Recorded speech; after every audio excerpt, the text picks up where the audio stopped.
know, archaeologists tell stories from things. Let's go look at it.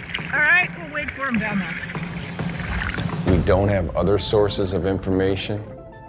We have to reconstruct the past from the artifacts themselves. We're right about here. We do not do excavation. This is the first time we're doing that. So 4 people for the first dive at least. That's also the reason why I asked the sheriff department to come and help us out too, is because these are guys that can work underwater. This is like working blind and you can't see what the person next to you is doing, so there's a little more danger in this kind of diving. Because somebody could be in distress 3 feet away, you'd never know it. This is not something that we do very often. It is very fragile, it is very old. What?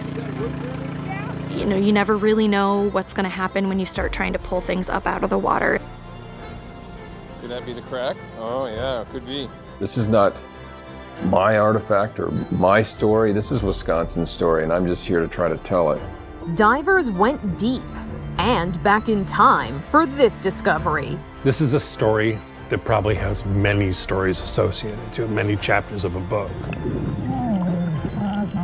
Just with her hands, she thought, gosh, this looks like a canoe. I cleaned off the canoe in June to sort of get an outline of it. This is the first time I've seen the sides of it and the bottom. She dove down, got a small fragment. We sent it in for radiocarbon dating. And just a week later, they sent back a date. It's around AD 800, 1,200 years old. And we knew through the stories that came through the tribal nations, their history, that this was pretty much a big center of travel and commerce going on in this area. When I got the date back, we walked right up to Christian Overland's office. To his credit, he said, you know, I think we should take this thing out. Do you think we should take it out? I said, yeah, it's going to decompose. It's a cool thing. There's nothing really like it. And he said, can you do it?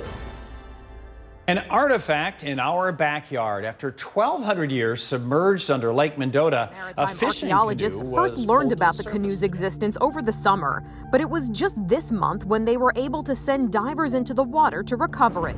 We have no canoes of this age that are this intact, and this is the first one that's been found with artifacts. This is something that in maritime archaeology in general, pulling stuff up out of fresh water is generally not done. But with this one, it was determined that it's potentially, you know, could be damaged. We believe we've got a plan to bring it up. We've certainly got a good dive team. Our riskiest day is going to be tomorrow, when it's lifted and moved for the first time in thousands of years. Historians already believe the canoe belonged to ancestors of the Ho-Chunk Nation.